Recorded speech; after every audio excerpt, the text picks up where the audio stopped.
Alors, l'idée de faire une résidence de création qui va mener à un concert à la Cité des Hospitalières, en fait, vient de mon ami Kevin. Kevin qui, comme moi, gère un ensemble depuis quelques années. Puis, il m'est arrivé un jour en disant, j'ai découvert un endroit fantastique avec une acoustique incroyable. Est-ce que ça tenterait qu'on fasse une association Iléa Baccalauréat? Puis moi, j'étais comme, c'est sûr, c'est clair. Même si on a des pratiques complètement différentes. En fait, eux, c'est de l'improvisation collective.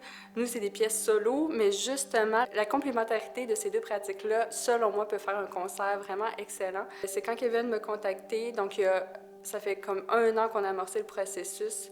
Puis, vu que j'aime beaucoup Kevin, j'ai fait confiance en me disant que ça allait être vraiment un super projet. L'idée est venue du lieu. Quand j'étais dans la chapelle la première fois, je me suis dit que ce serait vraiment bien d'avoir quelque chose de très diffus. Et de toute façon, on ne peut pas avoir quelque chose de très rapide avec plein d'informations. Donc j'ai voulu aller dans le très minimal. Donc le lieu m'a beaucoup influencé dans ce sens-là.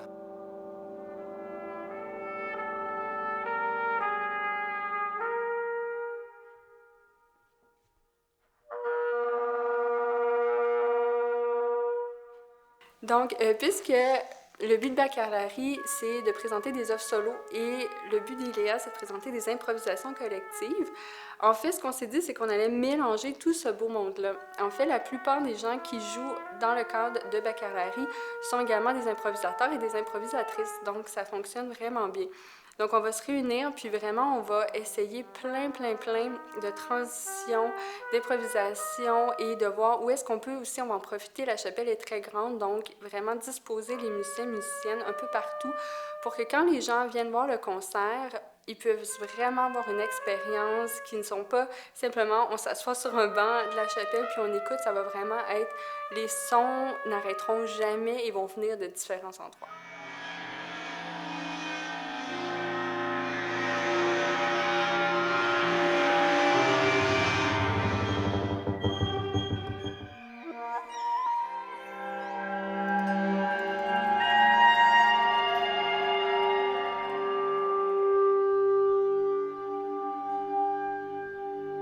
J'ai pensé à Gabrielle Arnois-Blanc, qui est une musicienne que j'adore, notamment pour son usage des synthétiseurs.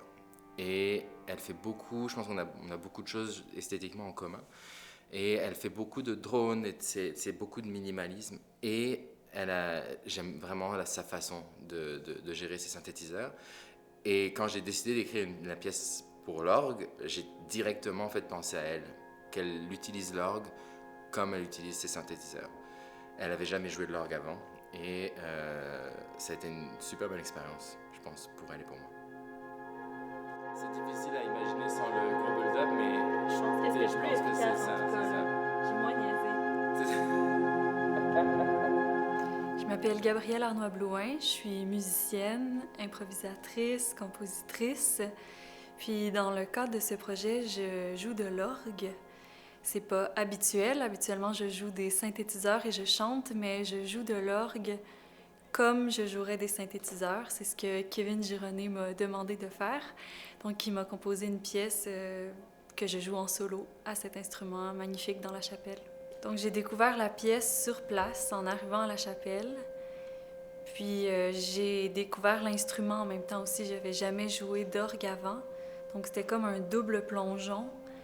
Mais ça s'est vraiment bien passé, en fait. Je suis contente. On vient de terminer le 2e jour de répétition. Puis ça se met bien en place. Effectivement, je retrouve le même plaisir qu'à jouer avec le thème du synthétiseur, mais à l'orgue. Puis il y a toute une belle construction qui se prépare avec cette pièce-là, qui me permet de m'amuser vraiment avec l'instrument puis avec la pièce. C'est sûr que moi, je suis assise sur le banc, j'ai pas le loisir de me promener partout, mais je sais, pour les tests qu'on a fait aussi, que dépendamment de où les gens vont pouvoir se situer dans la chapelle, il y a tout un jeu aussi sonore qui se passe, puis ça, c'est bon de savoir ça, puis de l'avoir en tête en jouant. Alors, je suis Kim, j'étais invitée comme compositrice pour le projet Immanent avec Ilia et Baccalauréat. Et j'étais mis en partenariat avec Charlotte Layek, qui joue la clarinette basse.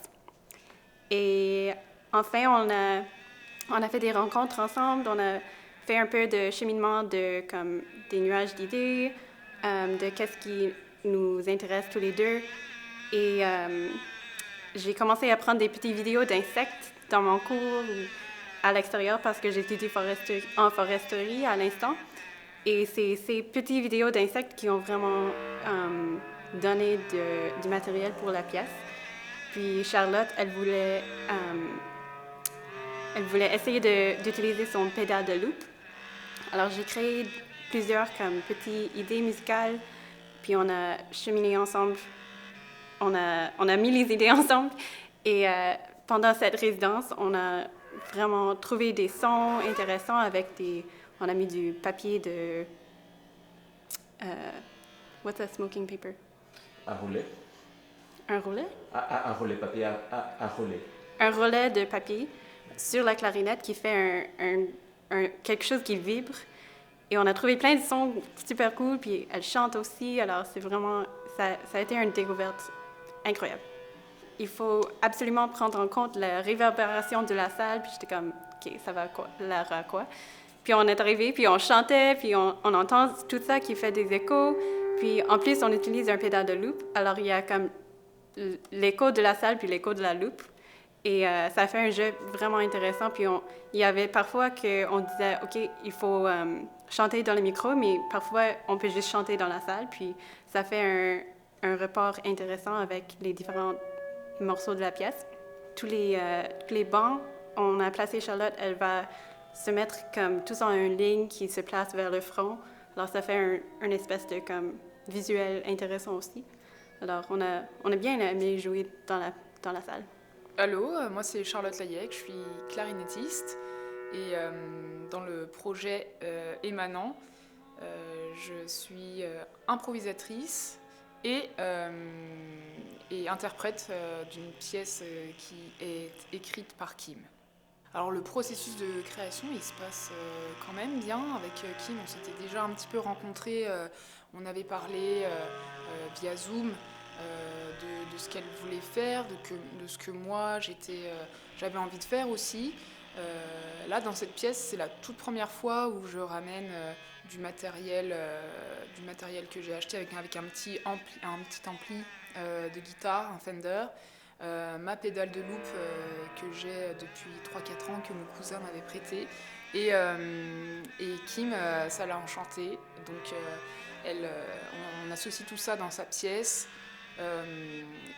C'est de mettre ça dans l'église. Et c'est vraiment une belle surprise. Ça marche très très très bien. Mon nom est Jennifer Thiessen. Je suis musicienne. La plupart du temps, je suis altiste et je suis confortable dans le rôle d'instrumentiste. Et là, ici, pour ce projet, je suis compositeur. Alors, je demande à Marilyn, qui est un hyper excellente flûtiste et improvisateur aussi, de trouver une langue qui exprime cette question-là, qui suis-je maintenant, et aussi une évolution vers une réponse centrée, racinée et vraie pour elle. Alors c'est vraiment elle qui a créé des sons et nous avons fait des choix ensemble. Et puis j'ai créé un cadre avec ces sons-là pour exprimer cette question et cette évolution. La résonance, la longueur de la résonance, le caractère de la résonance, ainsi que les étages, les balcons, la structure de la chapelle, a vraiment influencé comment j'ai décidé de situer Marilyn, l'interprète, et aussi de choisir de la langage sonore aussi. Bonjour, mon nom est Marilyn Provencher-Leduc, je suis flûtiste et improvisatrice. Donc, dans le projet Émanant de l'ensemble Iléa et Baccalauréat, je suis improvisatrice au sein d'un groupe de musiciens Et aussi, je crée une pièce de Jennifer Thiessen en solo. Donc, ça va être une pièce qui va mélanger flûte alto et flûte en do, et aussi un petit peu l'utilisation de pédales d'effet. Donc, avec Jennifer, on explore des sons qui résonnent bien, évidemment, dans la chapelle, parce que c'est un endroit très, très résonnant. J'imagine que toutes les pièces qui vont être créées ici vont avoir cette donnée en jeu. C'est un endroit donc à l'acoustique vraiment impressionnante. Puis Jennifer, je pense qu'elle aime beaucoup exploiter les sons délicats de la flûte. Donc la flûte a quand même une possibilité de nuances très larges. On peut jouer vraiment doux, puis aussi des effets qui demandent vraiment de tendre l'oreille. Puis donc on y va dans la délicatesse comme ça, mais aussi évidemment des contrastes de registres, donc flûte alto et des sons qu'on appelle des whistle tones dans le suraigu de la flûte. Donc, on va vraiment exploiter là, je dirais un ambitus très, très large. Les avantages, c'est sûr que l'avantage premier d'un lieu comme ça, c'est d'exploiter la spatialisation du lieu. Donc, d'utiliser l'espace d'un peu partout, monter, descendre. C'est-à-dire qu'il y a 3 paliers à la chapelle. Donc, on pourrait voir ça comme un avantage. L'inconvénient, c'est que ça prend du cardio pour parcourir les étages. Inconvénients, y a-t-il vraiment des inconvénients à faire une résidence de création dans un lieu magnifique? Je ne sais pas s'il y a des inconvénients. Peut-être, c'est sûr, si tu veux faire une pièce où ça bouge vraiment très vite, puis que c'est très défini, les notes, ça ne marchera pas super bien ici, dans ce lieu-là. Mais je ne vois pas vraiment d'inconvénients à ce beau projet en ce moment. Alors bonjour, je m'appelle Olivier Saint-Pierre, je suis pianiste, organiste et compositeur. Donc mon rôle dans le projet Émanant, c'est que je vais composer une pièce pour trompette, pour la trompettiste Émilie Fortin. Donc je participe comme compositeur. Donc la pièce travaille autour de l'idée des ruines, par exemple l'idée d'une trompette ruinée. On va entendre toutes sortes de sonorités infra-sonores, des bruits de trompette qui ne sont pas tout à fait des notes qui sont plus proches du bruit. Donc l'idée à la fois de la ruine de l'instrument, mais aussi une idée un peu générale du paysage des ruines.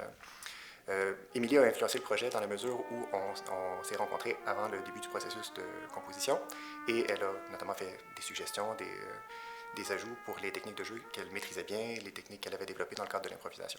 Pour ma pièce, Émilie va se situer au 2e étage, donc loin des regards, parce que je voudrais que le public finalement, ne sache pas trop qu'est-ce que la trompette est en train de faire. Donc, on va entendre les sonorités bruitées de la trompette, on va entendre cette espèce de recherche sonore, et je voudrais qu'on se concentre surtout sur, justement, la réverbération de l'espace, plutôt que sur la production du son. Donc, le son va sembler venir de nulle part, en hauteur, en retrait, et ça va, à mon avis, donner beaucoup de poids à l'apparition des fragments mélodiques en fin de pièce. De partir de ruines, pour moi, souvent, c'est les beautés de ce qui a été brisé. Et je trouve que chaque humain a été brisé d'une façon ou d'une autre, en fait, dans son histoire personnelle. Et j'aimais l'idée, surtout venant de modèles très traditionnels, très classiques. Mais moi-même, dans mon jeu, j'ai décidé d'aller chercher des sonorités qui, justement, sont un peu brisées, qui ne sont pas à ce qu'on pourrait s'attendre normalement d'une trompette. Ça me permet vraiment d'associer ce concept-là à mon propre jeu. C'est clair qu'il y a plusieurs avantages à jouer dans cette chapelle. Étant trompettiste, mon son, c'est toujours un grand privilège de pouvoir jouer dans une église, dans une chapelle, parce que le son porte. J'ai presque aucun effort à faire, donc je sais que je vais sonner bien. Et ça, c'est vraiment un gros privilège. Aussi, ce que j'aime, c'est que la chapelle est vraiment très haute. Il y a plusieurs niveaux. Donc, en me permettant, Olivier va me demander parfois d'être un peu caché du public, donc vraiment d'être en hauteur. Puis ça, j'aime beaucoup ça aussi parce que quand on est en performance, souvent, on sait que le public, il nous regarde directement. Et en fait, moi, j'ai toujours envié les organistes qui souvent sont dans le jubé, ils sont dos au public, donc ils peuvent vraiment jouer, puis ils n'ont pas la notion de les gens qui les regardent. Donc, j'ai vraiment hâte parce que justement, la grandeur, c'est pas juste une scène comme la plupart des lieux de performance, c'est vraiment, il y a plusieurs niveaux, puis on va pouvoir se déplacer aussi. Puis moi-même, dans ma pratique, j'intègre beaucoup le mouvement, donc c'est vraiment bien. Puis je pense pas qu'il y ait vraiment de désavantages autres que c'est clair que la chapelle apporte un certain style ou un certain caractère à la musique. Je vois pas ça comme un désavantage. En fait, moi, je trouve ça toujours mieux d'avoir parfois quelques règles, une structure pour justement éviter qu'on ait comme tellement de choix qu'on sache plus quoi faire. Donc, j'aime qu'on ait ces balises-là je pense que la réverbération était de 8 secondes, donc forcément, ça influence la composition, la façon de jouer. Donc, je pense que ça va vraiment être bien d'avoir ces balises-là. So my name is Andrew Noseworthy. I'm a multidisciplinary artist, composer, guitarist, producer, educator of various means and sorts. And in this project, I'm writing a solo modular synth piece in collaboration with Pierre-Luc Lecour, and also improvising with the groups in the group improvisations. Myself as an electric guitarist who works a lot with modular kind of effects pedals and kind of different electronics, and also with an instrument that doesn't have a traditional set of notation or compositional process. I think our collaboration was very fluid, and it just kind of made a lot more sense, or it made a lot of sense, maybe even a lot more sense than if I was writing for a traditional instrument. Kevin and the ensembles really emphasized the fact of the space and of the reverb and the resonance in the space. So I thought a lot about pieces of mine that deal with like the onset and offset of attacks, and then also how those attack trails kind of trail off in the space, and the kind of almost like kind of pad-like sounds that they create in the space when there's kind of articulated sounds. Bonjour, je m'appelle Pierre-Luc Lecour, je suis compositeur, artiste sonore, artiste vidéo et interprète de synthèse modulaire. Dans le projet ici, je travaille avec Andrew Noseworthy sur une de ses pièces pour synthétiseur modulaire et espace réverbérant. Donc, au niveau du travail dans l'espace réverbérant, c'est assez intéressant là, la tangente qu'on a pris, Andrew et moi. On a essayé de trouver c'était quoi les notes les plus résonantes. Ce qu'on a essayé de trouver, c'est qu'est-ce qui allait déclencher le plus possible l'espace. L'avantage, c'est que l'espace devient une partie de la composition. Donc, on travaille avec ce paramètre-là. Puis la pièce d'Andrew travaille inclut l'espace comme quelque chose de fondamental. Donc, à la limite, le son que je produis sans reverb n'est pas si intéressant. L'espace devient vraiment comme un instrument avec lequel Andrew a travaillé. My name's Kalen. I'm a trombone player and a composer. I primarily work with electronics, the trombone, and also improvisation. I'll be doing an arrangement of a piece by Andrew Noseworthy, which is written for Pierre-Luc on synthesizer.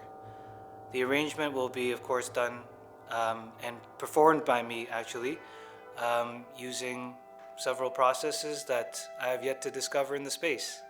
The advantage of the space, of course, is the long reverb. The beauty about reverb is that as a performer, I can do a really short impulse, i.e. a note, for a split second, and the note will live on in the space for way longer than the time it took me to produce that note. This is something I want to play with, especially as an instrument that could do a really loud note, a really loud impulse that could ring in the space. And this idea of playing with a short burst of sound and letting the burst live on in its own way and propagate in its own way in the space, that's definitely one of the artistic advantages of the space.